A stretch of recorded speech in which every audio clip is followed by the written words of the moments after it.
할렐루야. 예, 오늘 성경의 인물 다니엘에 대해서 저희들이 좀 말씀을 나누려고 합니다. 여러분, 성경에 등장하는 사람이 총 몇 명 정도 될 것 같습니까? 제가 성경 속 인물 이야기를 이제 하다 보니까 그냥 갑자기 궁금해진 거예요. 도대체 몇 명이나 나올까?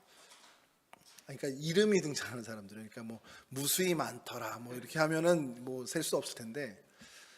정확히 통계가 나온 게 없더라고요. 그래서 찾아본 것 중에는 3만 명여, 그러니까 3만여 명이라고 합니다. 이제 딱 그러면서 제가 숙제가 생기는 거죠. 야, 이제 목사인데 3만 명 훑어는 봐야지. 이런 생각이 들더라고요. 그래서 적어서 할 수 있는 건 아닌 것 같고요. 그래도 이 정도라 많은 사람들이 성경에 등장하는구나. 성경 속 인물 이야기 3만 회까지 간다면 뭐 가능할 수도 있겠지만 불가능하겠죠. 근데 그 3만 명 가운데 어떤 사람이 그러면 여러분들 마음에 이 사람이 진짜다. 요즘 표현으로 우리 젊은이들 표현처럼 이 사람이 찐이다 할 만한 사람들이 마음에 한 명쯤 있으실 거라는 겁니다. 일단 예수님을 제외하고 뭐 예수님 주변에 제자들도 있을 거고요. 뭐 구약의 여러 족장들이나 왕이나 혹은 선지자들이 있을 텐데 제 개인적으로는 그래도 가장 흠이 없고, 그러니까 좀 제가 볼 때 그래도 좀 완벽에 가까운 삶을 산 사람이 누굴까라고 한다면 저는 오늘 이 다니엘이 아닐까라는 생각을 좀 해봅니다. 다니엘에 대한 성경의 이야기들, 물론 이제 성경에 기록이 안 된 다른 면이 있을 수도 있지만 적어도 성경에 기록된 모습 중에는 제가 볼 때는 좀 완벽에 가까운 사람이 아니었을까라는 생각을 좀 해보게 됩니다. 그러니까 이렇게 어쨌든 많은 기록이 있음에도 부정적인 면이 뭐 없다고 해도 과언이 할 정도로 거의 없습니다. 그래서 이 다니엘에 대해서 생각을 하거나 이렇게 하다 보면 조금 좀 애착이 가는 게 있는 것 같아요. 여러분, 다니엘이란 이름 우리말로 해서 지으신 분들이 꽤 많습니다. 혹시 단열이라고 들어보셨습니까? 이 성함 중에 뭐 유명한 영어 강사 중에 문단열 씨도 계시고, 그 단열이 다니엘을 이제 한자 표현으로 해서 이름을 지으실 때 단열이라고 지으셨어요. 그럼 여러분, 삼열은 누가 있을까요? 저희 사무엘을. 저희 감리교회도 삼열 목사님이 계십니다. 안삼열 목사님도 계시고, 저도 그래서 아이를 처음에 이제 낳았을 때 아들이었으면 아마 단열이라고 짓지 않았을까라는 생각을 했는데 다행히 딸이어서 예수님의 그래서 예원이라고 하셨는데, 여러분, 성경에 등장하는 많은 사람, 뭐 이스라엘 민족이 가장 높이 추앙하는 그 아브라함이나 모세도 사실 단점이 있었던 사람인 거, 성경의 단점이 드러나죠. 모세 같은 경우는 젊은 혈기에 사람을 죽인 일도 있고요. 아브라함 같은 경우는 아내를 누이라고 어떻게 보면 거짓말을 하는 그런 모습도 있고, 다윗 왕 역시 밧세바를 범하는 중차대한 범죄를 저지르기도 했습니다. 다니엘에게서는 아직은이 아니라 앞으로도 성경에선 발견하지 못할 것 같은데요. 이 다니엘을 통해서 오늘 좀 배우려고 하는 몇 가지가 있는데, 먼저 이 사람의 이름을 좀 한번 살펴보면요, 다니엘이 히브리 이름인데 하나님은 나의 심판자라는 의미를 갖고 있습니다. 이게 뭐 하나님이 이제 재판장에서 판사가 되셔서 이렇게 한다라는 의미도 없진 않지만, 사실 그것보다는 내 행동과 나의 삶은 우리 어머니가 나를 감시하거나 판단하는 게 아니고, 뭐 우리 형이 나를 이렇게 보면서 내가 어떻게 하는지 점검하는 분이 아니고, 내가 무슨 선택을 하던 어떻게 살던 나의 판단자는 하나님이시라는 굉장히 엄중한 이름이라는 겁니다. 물론 이제 다니엘이 지은 건 아니고 그의 부모가 지었겠죠. 그러니까 그런 인생을 살라라고 부모님의 신앙이 고스란히 담겨 있는 이름이라는 겁니다. 그 부모님의 신앙이 대단했던 것 같아요. 이 아이가 하나님 앞에서 하나님의 판단대로 살아가게 해주십시오라는 신앙 고백이 들어있는 겁니다. 그러니까 이 애가 저희 요즘으로 치면 아이를 낳는데 그 이름에 뭔가를 담고 싶을 때 그래도 1억은 벌어야죠. 그래서 이름을 1억이라고 짓거나 뭐 그래도 뭐 어떤 거를 해야죠. 뭐 어떤 의미를 담은 그런 이름을 지어주는 세상의 어떤 기준이 전혀 아닌, 그것과 무관한 하나님이 이 아이의 판단자, 이끌어주시는 그런 분이 되길 바랍니다라는 그런 의미에서 다니엘, 하나님은 나의 심판, 하나님은 나의 판단자 이렇게 내려주셨다는 겁니다. 뒤에서 조금 어수선한데 얼른 빨리 전달해 주시죠. 사무엘 이름을 좀 한번 여러분 이왕 나온 김에 말씀을 좀 드리면 사무엘은 하나님께서 들으셨다라는 것. 왜인지는 너무 잘 알죠. 한나가 하나님 앞에 그렇게 기도했고 그 기도를 하나님이 들으셨다라는 그런 의미에서 아이의 이름을 사무엘이라고 짓습니다. 그러니까 이런 것처럼 그 부모가 이 아이를 갖게 된 어떤 이야기들이나 아니면 그 부모의 신앙 고백이 고스란히 담기게 된 이름이 아이들의 히브리 사람들의 아이들의 이름인데 다니엘.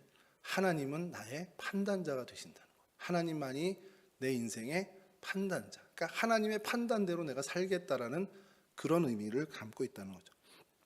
바벨론식으로 이름이 새롭게 지어졌는데 벨드사살이라는 이름으로 지어졌습니다. 환관장이 이제 붙여준 건데 벨이여 그의 생명을 보존하소서라는 뜻입니다. 벨드사살. 그러니까 이방신이죠. 벨이라고 하면 뭐 주신이라고 하는데 마르둑이에요. 이게 어떻게 보면 마르둑이고 뭐 다시 신약 표현으로 하면 바알이라고도 표현하는데 그러니까 마르둑의 히브리식 표현이 이제 벨 이렇게 되는데 뭐 이거 뭐 나중에 뭐 이런 기회가 있으면 모르겠지만 어쨌든 바벨론 제국의 신입니다. 마르둑인데 우리 전에 한번 모르드게 할 때 한번 설명을 드렸었는데 어쨌든 이 환관장이 볼 때도 이 친구 좀 잘 됐으면 좋겠는 거예요. 그래서 내가 섬기는 신이죠. 벨이 이 생명을 좀 보존했으면 좋겠다라고 해서 바벨론식 이름으로 줄 때 벨드사살이라고 붙여주는 겁니다. 그러니까 이것만 봐도 다니엘이 주변 사람들한테 어쨌든 간 좀 좋은 사랑을 받고 좋은 관심을 받고 어떤 그런 지지를 받았다라는 것을 저희가 좀 알 수 있습니다. 바벨론이 1차 침공을 했을 때 이제 여호야긴 3년이라고 성경에 등장을 하는데요. 그때 포로로 끌려간 것으로 기록되어 있고요. 아마 그때 당시 나이가 20살이 안 됐던 것으로 추정하고 있습니다. 그러니까 뭐 10대 청소년입니다. 청소년 때 끌려가서 거기서 이제 바벨론식 문화 교육을 받으면서 자라나고 궁중에서 뭔가 모르지만 왕의 쓰임을 받는 그런 어떻게 보면은 그 인재로 자라나게 되는 거죠. 그것이 잘 됐는지 모르지만 총리가 되기까지 합니다. 바벨론 왕국의 총리가 됐는데 느부갓네살 왕 그리고 다리오 그리고 바사왕 고레스까지 3대를 걸쳐 72년간 섬긴 것으로 추정하고 있습니다. 그래서 90세가 넘은 나이에 수산에 장사되었다라고 역사학자들은 추정하고 있죠. 여기서 조금 부연 설명을 드리면 느부갓네살 다리오 왕 이렇게 하고 고레스 왕 이렇게 나오는데 왕국이 바뀌는 겁니다. 그러니까 정권만 바뀌는 게 아니라 국가가 바뀌는 거예요. 근데도 여전히 정권 곁에. 그러니까 그만큼 뛰어난 인재였다라는 거, 그렇게 인정을 받았다라는 것을 저희가 알 수 있습니다. 다니엘 일생의 3번의 죽음의 위기를 이제 겪게 됐다라고 하는데 그 위기마다 자신의 힘을 사용해서 혹은 정치력을 사용해서 어떤 친분을 사용해서 그것을 넘긴 적은 단 한 번도 없습니다. 그 모든 위기 때마다 오직 신앙으로 그 죽음의 위기를 넘긴 것이 이 다니엘 인생의 특징입니다. 그러니까 하나님이 기적을 베푸시고 그 하나님의 은혜로 인해서 다 넘기게 됐는데 그러다 보니까 그 주변에 있는 이방 사람들조차도 그 사람에게 그 다니엘에게 행한 하나님 때문에 하나님께 영광을 돌리게 되는 기사가 일어나는 거죠. 그런 이제 현장의 그 증언들이 성경에 등장하는데 이런 어떤 부분에 있어서 좀 탁월함을 가졌던 사람. 그래서 다니엘이 좀 나름 어떤 삶의 원칙이나 자세를 가지고 있었나, 어떤 뜻을 정했나. 그러니까 오늘 8절처럼 다니엘은 뜻을 정하여 이제 그 뒤에 이제 왕의 음식을 안 먹었다 이렇게 나오는데 뭔지 모르는 어떤 뜻을 정했길래 다니엘의 인생이 이렇게 됐나라는 걸 저희가 좀 살펴보려고 합니다. 다니엘이 나름 가지고 있었던 3가지 방향의 견고한 뜻이 있었습니다. 그게 성경에서 찾아보는 것은 첫 번째가 성결이고요. 그 다음에 믿음이었고 3번째가 이건 섬김이라고 해야 되는지 이게 섬김 그런 좀 오해가 있는 것이 우리 서로 섬기는 그런 섬김이라기보다 하나님을 모시는 하나님을 신앙하는 그런 어떤 부분으로 좀 용어를 좀 정리를 해야 될 것 같아요. 그래서 성결과 믿음과 섬김 이 3 방향에 대해서 확고한 뜻을 갖고 있었다는 것을 성경에서 좀 살펴보게 됩니다. 이게 그의 신앙의 어떤 그 삶의 태도로 이어지는데, 뭐 성결, 믿음, 섬김 다 공통적으로 그 기도와 어떤 다른 신앙 생활로 좀 이어지게 되는데요. 먼저 좀 보면, 여러분 하나님이 인간을 창조하셨잖아요. 이렇게 창조하실 때 이렇게 어렵고 복잡하고 힘들고 고난을 당해라라고 창조하셨을까요? 뭐 이렇게 대답 안 하셔도 됩니다. 혼자 요즘은 이제 익숙해져가지고 멀뚱멀뚱 이렇게 보셔도 저 혼자 이제 자문자답하고 있죠. 분명히 하나님은 우리의 행복을 위해서 지으셨을 거예요. 근데 우리가 왜 행복하지 않을까요? 저와 여러분 행복하십니까? 아멘 하셔야죠. 근데 매일 매 순간 찰나의 순간까지도 행복하면 좋은데 아닐 때가 있다는 거예요.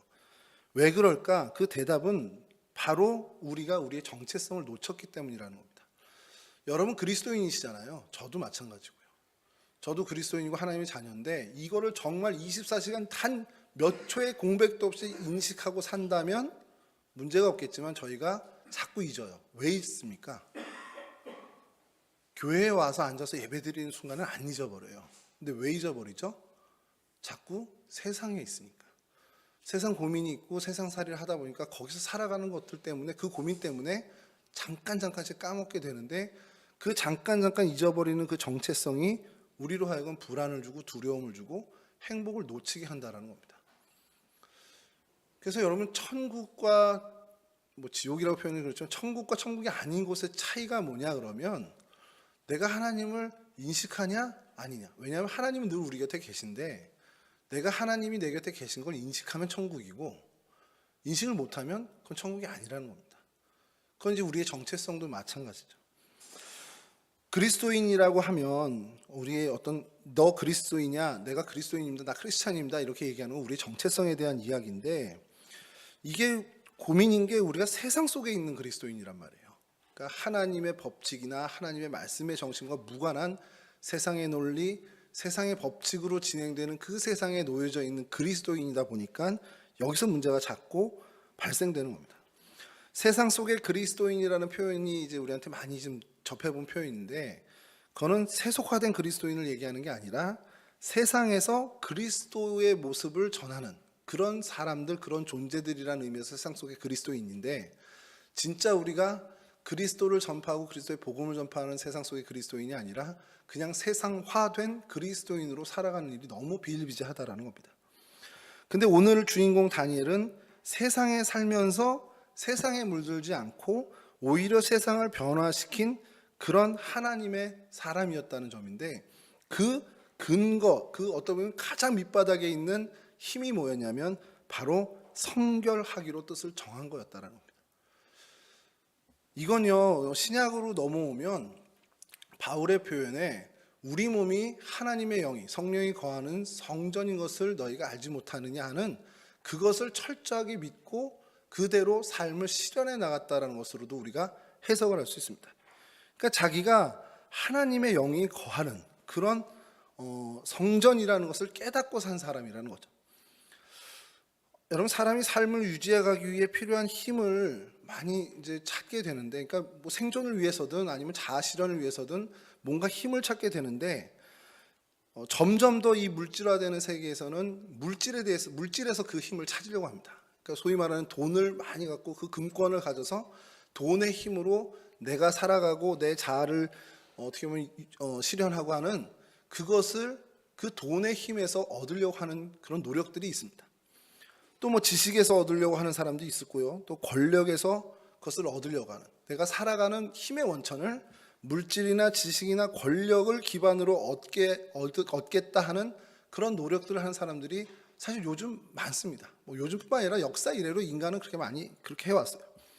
근데 여기서 이것과는 전혀 다른 선택을 한 것이 다니엘이라는 겁니다.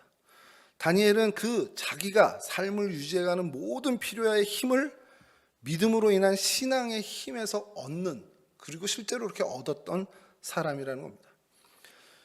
왜 그랬을까라는 생각을 해봤는데 세상의 힘인 어떤 재력 혹은 지적인 지력, 뭐 무력 다 합해도 이 영적인 힘, 우리 굳이 표현하면 영력이라고 할 수 있을지 모르겠는데 그것을 능가할 수 없다라는 것을 철저히 깨닫고 알았던 사람이라는 사실입니다. 그래서 좀 생각을 했어요. 엉뚱한 생각을 했는데, 그래, 나라가 막 하나님이 다스린다고 스스로 굳건히 믿고 있는 유다가 그렇게 패망하는 걸 보면서 아, 이거 다 부질없구나, 이거 힘이 아니구나 라는 생각을 하지 않았을까라는 생각을 합니다. 왜냐하면 가장 위대한 나라라고 생각을 했을 거예요. 유대 사람들은 자기네들은 선택받은 민족이고, 근데 하나님이 떠나시니까 이건 정말 아무것도 아닌 정말 마른 장작 같은 그런 나약한 거구나 라는 것을 알게 된 것은 아닐까라는 생각도 좀 해보게 됩니다. 그러니까 이런 어떤 재력이나 지력이나 무력을 다 합해도 이 영적인 힘을 능가할 수 없다면 이 영적인 힘을 나의 삶의 근본적인 힘으로 삼아야 된다는 것이고, 그러기 위해서는 하나님의 영이 내 안에, 우리 안에 머무셔야 한다는 것을 알았던 사람인 거죠. 근데 하나님의 영이 우리 안에, 우리 공동체 안에 혹은 내 개인 안에 머무는 첫 번째 조건이 뭐냐? 그럼 그것은 성결일 수밖에 없다라는 겁니다. 자, 이렇게 설교를 타이 붙이면서 준비하니까 야, 내가 성결교 목사인가 이런 생각이 들더라고요. 전 감리교 목사입니다. 그러나 감리교도 같은 정신이죠. 성화의 길을 간다라는 게 뭡니까? 사실은 우리가 하나님 앞에 더 가까이 가는 건데, 결국 죄 없으신 하나님, 정말 전적으로 선하신 하나님 가까이 가려면 결국 우리가 죄를 멀리하고 하나님 앞에서의 깨끗함을 가져야 한다는 거죠. 왜냐하면요, 하나님께서 우리 안에 머무시는 첫 번째 기본은, 정말 기본 중의 기본은 성결이라는 겁니다. 여러분, 세상으로부터 오는 많은 욕심들이 있습니다. 육신의 정욕도 있고요, 성경적인 표현으로 안목의 정욕, 이생의 자랑, 이런 것들을 멀리하고 하나님의 생각으로, 하나님에 대한 생각, 하나님에 대한 마음으로 내 심령을 가득 채우는 게 성결입니다. 이게 조금 오해가 되는 게, 성결을 막 하면 뭔가 깨끗해져야 되니까 막 하고 하나님 앞에 1,000번 이렇게 하고 기도하고 이런 건데, 그런 건 외형적인 부분도 분명히 있겠지만 진짜 본질적인 건 뭐냐면 하나님에 대한 생각, 하나님에 대한 찬양, 하나님에 대한 어떤 우리의 마음, 하나님을 즐거워하고 하나님을 기뻐하는 그 마음으로 내 심령을 가득 채우는, 그래서 육신의 자랑이든지 이생의 자랑이든지 안목의 정욕이나 이런 것들이 들어올 틈을 주지 않는, 그렇게 정말 가득 차는 그것이 성결이 이야기하는 어떤 그 상태를 우리가 알 수 있다는 겁니다. 다니엘이 오늘 본문에서처럼 뜻을 정해서 이렇게 성결하기로 하고 뜻을 정해서 그 진수성찬, 이 모든 것을, 그게 왜 그러냐면 우상에게 바쳐졌던 음식이라는 거예요. 그거를 먹기를 거부합니다. 그렇게 거부하고 바쳐지지 않았던 채식만 하기로 결심을 했어요. 이것도 성결을 위해서입니다. 그러니까 하나님으로 가득 찬, 그래서 외형적인 행동까지도 내가 하나님 이렇게까지 해보겠습니다라는 그런 다짐이라는 거죠. 그 성결의 삶의 결과로 하나님께서 어떻게 해주셨냐? 우리가 읽지 않은 본문이지만 그 이후에 하나님이 지혜와 총명을 10배나 더 부어주시고 모든 꿈을 해석하는 능력을 허락해 주셨다는 겁니다. 근데 설령 그런 거 안 주셔도 내가 하나님에 대한 생각으로 가득하고 하나님을 바라고 하나님을 기뻐하는 그런 성결의 삶을 걸어갔다라는 것만으로도 하나님 앞에 감사할 수 있다는 겁니다. 그런데 하나님께서는 얼마나 그 모습이 기쁘셨다면 장수와 건강뿐만 아니라 세상의 모든 이상과 몽조를 풀 수 있는 해석의 힘도 주시고 지혜와 총명을 10배로 부어주셨다고까지 하나님께서 이야기하신다는 거죠. 그만큼 하나님은 하나님을 향해 성결의 뜻을 정하는 사람들, 그러한 하나님의 백성을 기뻐 받으신다는 겁니다. 그러면서 하나님께서 이제 질문하시겠죠. 너는 이익을 위해서 사냐 아니면 의미를 위해서 사냐? 이게 무슨 말이냐면, 요즘 시대 정신이 뭡니까? 제가 요즘 조금 충격받은 일이 있는데, 아이들 서로 막 대화하는 게 저희 때 같지 않다. 이제 저보다 더 연배가 높으신 분들은 또 저희를 바라보면서 그런 얘기를 하셨겠지만, 좀 충격이 받은 게, 이게 무슨 도움이 되는데 이거예요. 그러니까 야, 이거 같이 하자 그랬는데 그게 나한테 무슨 도움이 되는데, 그러니까 나한테 어떤 이익이 오는데, 이게 얘네들 초점인 거예요. 근데 그게 중고등학생뿐만 아니라 청년들도 그렇고요. 사실은 이 시대 정신이 아닌가라는 생각이 듭니다. 나이에 많고 많은 적음이 문제가 아니라 지금 이거 하는 게 도대체 궁극적으로 나한테 무슨 이익인데 이거에 초점을 맞춘다는 거죠. 그래서 그게 실질적인 어떤 경제적인 도움이나 경제적인 이익이 된다면 적극적으로 나서고 그렇지 않다면 별로 가담을 안 하는 거예요. 근데 우리 그리스도인들은요, 그런 이익을 쫓는 사람이 아니라는 겁니다. 하나님은 그걸 얘기하는 게 아니고 사실 의미를 쫓는 사람이죠. 그래, 그 일이 하나님과 나와의 어떤 의미, 이게 하나님의 나라의 확장과 하나님의 뜻을 이루는데 어떤 의미를 두는 일인데 라는 것이 우리의 첫 번째 기준이 돼야 되고 거기에 초점이 맞춰져야 된다는 거죠. 이걸 뭐 우리 교회학교 아이들에게 계속 이제 가르치는 거 저희들의 어떤 십자가고 의무일 텐데 시대가 점점 더 그렇게 돼간다는 겁니다. 이게 내게 어떤 이익이 있는 건데, 야 이거 나한테 손해되는 거잖아. 이런 기준을 좀 내려놓고 그래 이 일 참 가치 있구나. 이 일 우리가 하나님 앞에 참 의미 있는 일이구나. 이런 걸로 선택할 수 있는 그런 하나님의 백성들이 되어야 한다는 거죠. 저는 다니엘이 그랬어요. 다니엘이 정말 하나님이 총명과 지혜를 10배로 주실 거, 혹은 여러 이상과 몽조를 해석할 수 있는 능력을 주실 거, 부와 장수를 주실 거를 기대하고 이런 성결의 뜻을 정했을까? 그것과는 상관없을 겁니다. 하루를 살아도 하나님 앞에 성결하게 산 이 삶 자체가 하나님 앞에 의미 있다는 걸 알았던 사람이라는 거죠. 결과야 하나님이 덤으로 주시는 거고요. 이건 뭐 내가 하나님 앞에 이렇게 의미 있는 삶을 살았으면 그걸로 감사한 인생이 될 수 있다는 겁니다. 이런 어떤 성결에 대한 다짐을 갖고 있었고요. 두 번째로는 믿음의 뜻을 정하고 산 사람이라는 겁니다. 이게 믿음의 뜻은 조금 저희가 좀 설명이 좀 필요한 것이 담대함과 기도를 좀 드러난 형태로 이야기할 수 있는데, 여러분 세상을 살다 보면 감당하기 어려운 위기가 분명히 닥치죠. 전혀 나는 살아왔는데 난 위기가 없었어. 그럼 진짜 감사한 건데 대다수의 많은 사람들은 삶의 위기를 좀 겪게 됩니다. 그래서 제가 한번 말씀 준비하면서 나는 삶의 위기가 뭐였지? 라는 생각을 좀 해봤어요. 저희 집사람을 놓쳤으면 지금까지 장가를 못 갔을 것 같습니다. 진짜로 그렇습니다. 그래서 그런 거 생각하면 순간 그렇고요. 또 하나의 위기는 이거 녹화돼서 방송되면 안 되는데, 작년 11월에 동성교회 왔잖아요.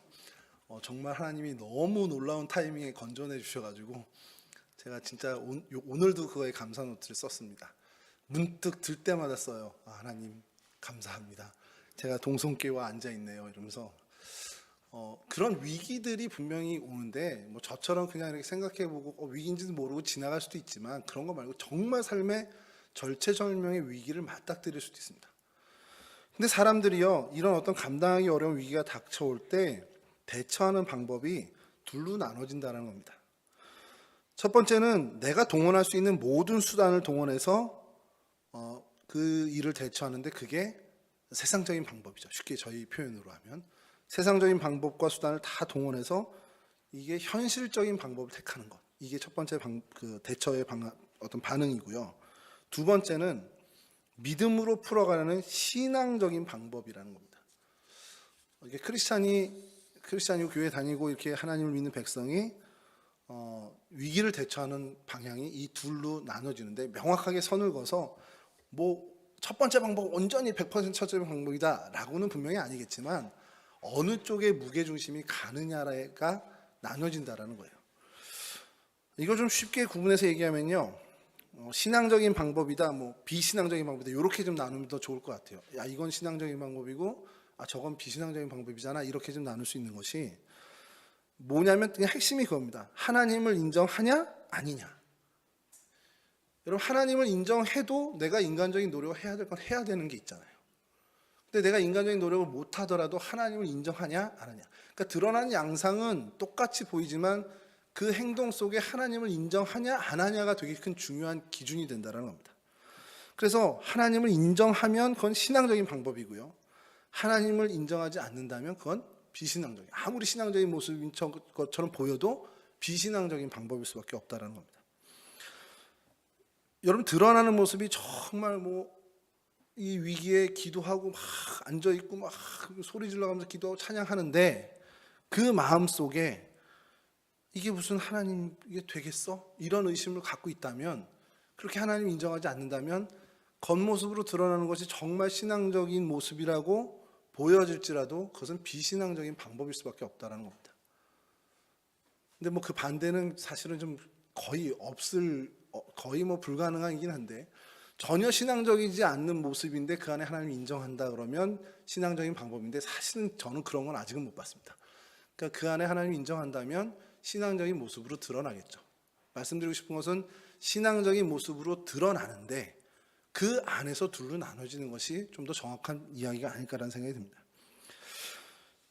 사형 선고를 받은 다니엘이 그랬습니다.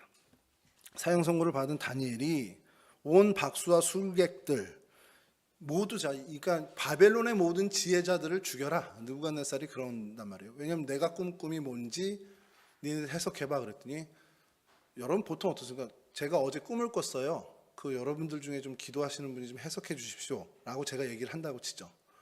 그럼 여러분들 제일 첫 번째 질문이 뭐겠습니까? 어떤 꿈인데요? 물어보실 거 아니에요.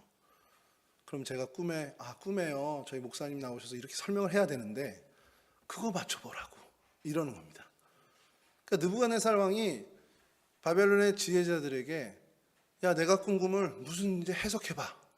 근데 이 술객들이 왕이 어떤 꿈을 꾸셨습니까? 물어봤더니 그거 말해주면 니네들 시간 벌려고 그러는 거야. 그러면서 그것까지 맞추라는 겁니다. 그게 안 되면 모든 이 바벨론의 지혜자들을 죽이라는 명령을 내린 겁니다. 거기에 바벨론과 그의 친구들도 포함되어 있었고요. 그러자 다니엘과 그 친구들이 포함되어 있는데, 그 다니엘이 어떻게 하는지 말씀을 좀 보면요, 16절에서 19절인데요. 제가 좀 읽어드리겠습니다. 다니엘이 들어가서 왕께 구하기를 시간을 주면 왕에게 그 해석을 알려드리이다 하니라. 이에 다니엘이 자기 집으로 돌아가서 그 친구 하나냐와 미사엘과 아사랴에게 그 일을 알리고, 하늘에 계신 하나님이 이 은밀한 일에 대하여 불쌍히 여기사 다니엘과 친구들이 바벨론의 다른 지혜자들과 함께 죽임을 당하지 않게 하시기를 그들로 하여금 구하게 하니라. 이에 이 은밀한 것이 밤의 환상으로 다니엘에게 나타나 보임에 다니엘이 하늘에 계신 하나님을 찬송하니라.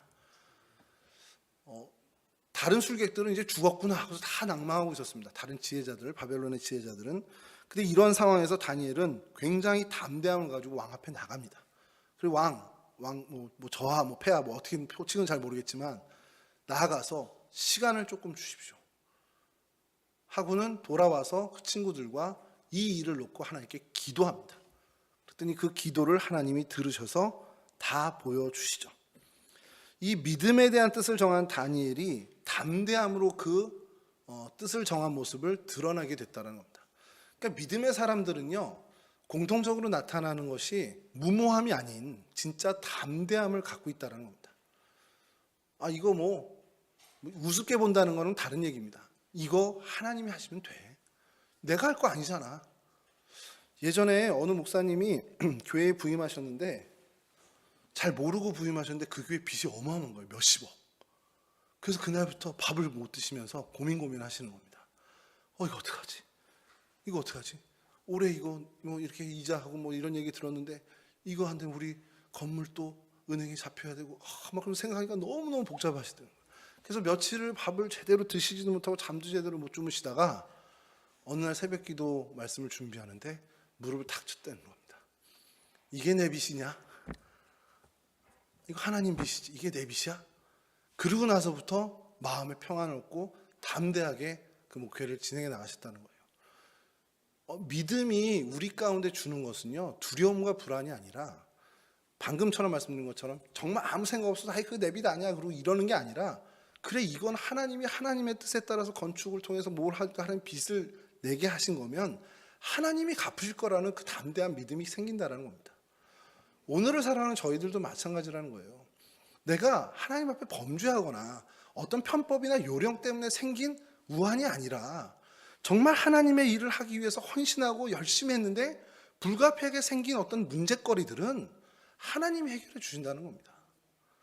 이거 내가 나쁜 짓 하려고 혹은 내 이득을 취하려고 한 일이 아니잖아요. 이거 뭔가 하나님을 위해서, 교회 공동체를 위해서 내가 무언가 열심히 했는데 그 일을 진행함에 불가피하게 발생된 것이라면 그건 하나님이 맡을 하나님의 짐이고 하나님의 빚이라는 겁니다. 하나님의 문제라는 거죠. 그것을 다니엘은 정확히 알고 있었습니다. 이거 내가 꾼 꿈입니까? 느부갓네살이 꾼 꿈이 제가 꾼 꿈이에요? 다니엘이 꾼 꿈이 아니거든요. 근데 그걸로 죽이겠다는 겁니다. 그럼 불안에 떨고 다른 이 바벨론의 지혜들처럼 옴짝달싹 못하고 이제 꼼짝없이 죽었고 나고서 불안에 떨어야 되는데 다니엘은 아니라는 거예요. 이거 하나님이 무언가 하나님의 일을 하시겠다는 겁니다. 그러니 담대함을 갖게 되는 거죠. 두려움은요, 그 상황을 보는 그 초점을 상황에 맞추면 두려움이 생깁니다. 그런데 그 상황의 그 초점을 상황이 아닌 그 환경이나 상황보다 더 크신 하나님께 맞추면 두려움이 아닌 담대함이 생기게 된다는 것이죠. 여러분, 우리는 이미 다 경험했던 겁니다. 여기 앉아 계신 여러분 모두가 다 경험했던 겁니다. 믿음이 이 여러분들의 환경, 상황을 다 뚫고 올라와서 그 말씀 속, 그 믿음 속에 여러분들이 거하실 때 담대함을 가져보신 분들이잖아요. 근데 어느 날 뭐 상황이 정말 먹구름처럼 확 빽빽해가지고 그 믿음을 가려버리면 그런 경험이 언제 했었지라고 완전히 새카맣게 잊어버린 것처럼 불안에 떠는 것이 저희들의 모습입니다. 그러니 우리가 노력해야 되는 것은 항상 초점을 하나님께 맞추는 데에 어떻게든 정말 길을 쓰고라도 그 노력을 해야 한다는 거죠. 그럼 하나님이 주시는 담대함으로 살아갈 수 있다는 겁니다. 다니엘은 살아계신 하나님을 체험했기 때문에, 그리고 그것에 훈련이 충분히 된 사람이기 때문에 정말 이 믿음을 갖고 살아가는 사람이라는 겁니다. 뭐 가깝게는 바로 직전에 채식만 하면서 정말 훨씬 나은 결과를 얻은 그런 체험도 있고요.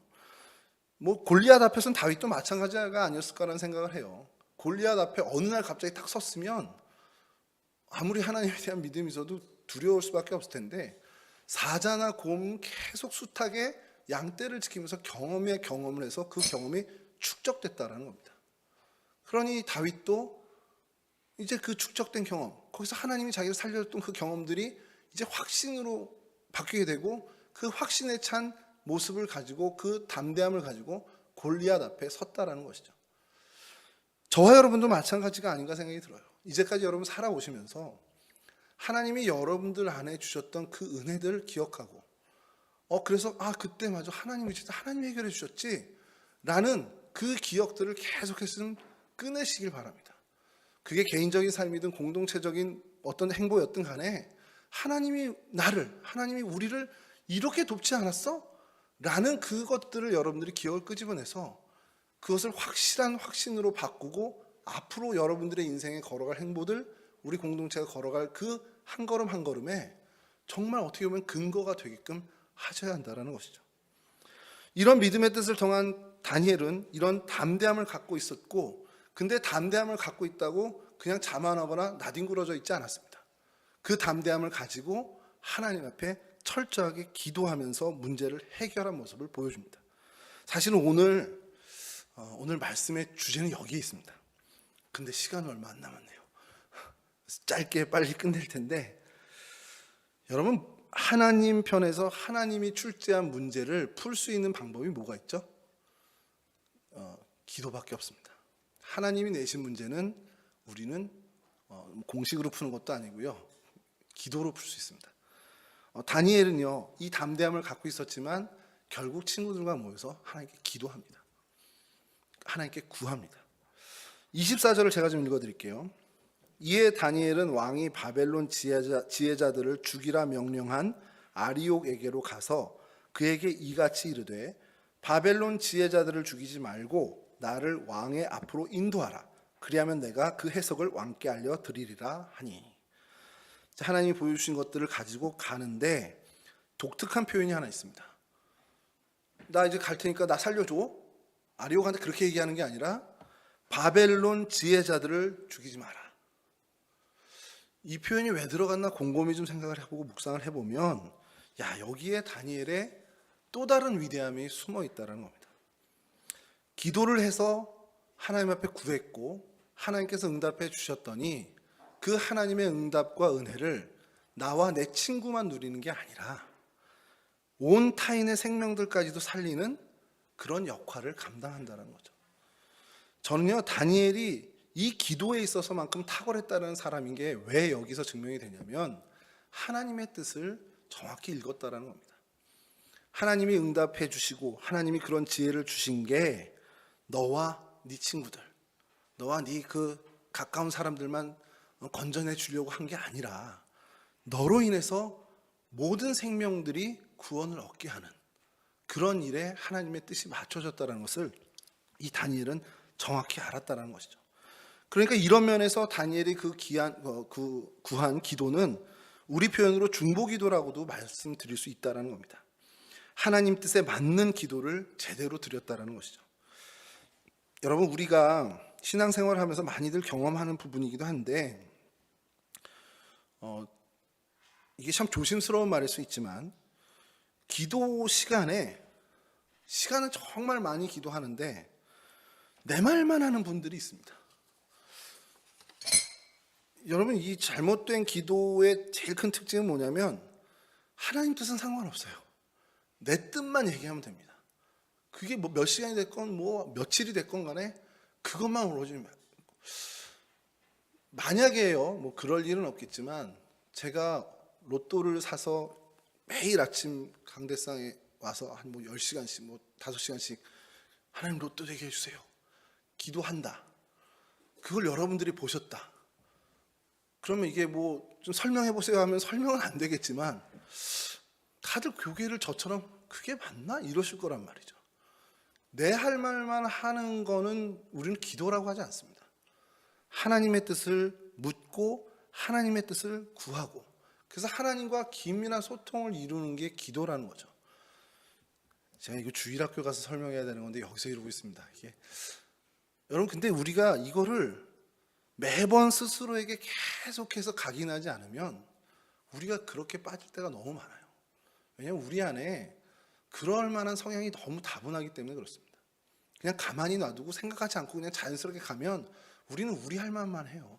그게 우리의 성향입니다. 그러니까 다니엘을 생각하면서 그래, 하나님의 뜻을 구하는 기도를 해야겠구나.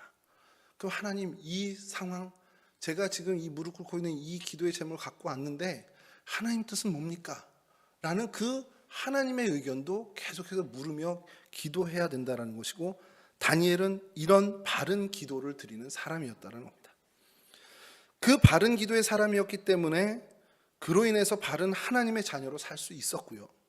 그래서 그런 기도 생활이 그의 어떤 삶을 지탱하는 힘에 어떻게 보면 큰 역할을 감당했다라는 생각을 하게 됩니다. 다니엘은 왜 그러냐? 기도하면 죽는다, 이 사실을 알면서도 기도했던 사람이라는 거예요. 우리 너무 더 잘 아는 거죠. 다니엘이 사자굴에 빠지게 되는 그 사건. 근데 죽을 걸 몰랐을까? 아니, 당연히 알았습니다. 근데 기도했어요. 죽을 거 알면서도 기도했습니다. 왜냐하면 그 기도가 그의 삶의 힘의 원천 역할을 했기 때문이라는 것이죠. 그것이 뭘로 이어지냐? 다니엘은 죽으면 죽었지 당신이 섬기는, 자기가 섬기는 그 하나님을 외면하지 않는, 그러니까 섬기는 그 하나님을 온전히 섬기는 그 뜻을 정말 철저하게 지킨 사람이었다는 겁니다. 정확하게 하나님을 섬기고 하나님만을 섬긴다라는 그런 뜻을 확고히 갖고 있었던 사람이라는 것이죠. 그렇기 때문에 그 하나님을 섬기는, 하나님을 경배하고 하나님께 기도하는 그 일이 그에겐 굉장히 중요했고 생명보다도 더 중요한 일이었다는 겁니다. 여러분, 주변에 적들이 여러분들은 없으시겠지만 이런 적들이 있다면 나를 싫어하는 그 사람들은 어떤 틈을 타서라도 저를 공격해 옵니다. 제가 요즘 뉴스에 보면 제일 많이 올라오는 키워드가 학폭입니다. 학폭. 엄청나게 뉴스를 장식하고 있는데 잘못된 행동 때문에 지금 한참 시간이 지난 지금 피해를 보는 거예요. 잘못한 것 때문에 책임을 지고 있는 겁니다. 그런 면에서는 저는 그게 어떻게 보면 좀 더 인식이 좀 확산됐으면 좋겠다는 생각을 하는데, 이런 분위기에 편승해서 요거를 좀 약간 희석시킨 사람이 있어요. 그러니까 좀 혼탁하게 하는 사람들이 있는데 되도 않는 얘기들을 꺼내서 그냥 구설만 만드는 거예요. 그 사람에 대해서 그냥 어떻게 보면 스크래치를 가게끔만 하는 거죠. 그래서 뭐 얼마 전에 어느 그 개그우먼은 적극적으로 해명을 해가지고 아닌 게 밝혀지기도 하고. 그러니까 그런 일들을 보면서 이게 어떤 방법으로라도 정말 나를 공격하려면 공격을 하는구나. 다니엘 때도 마찬가지였을 거라는 겁니다. 다니엘을 흠잡으려고 공격하려고 온갖 걸 다 살폈을 거예요. 오로지 하나밖에 없었던 거죠. 그래서 왕을 꼬드겨서 왕에게 절하지 않는 사람을 죽입시다.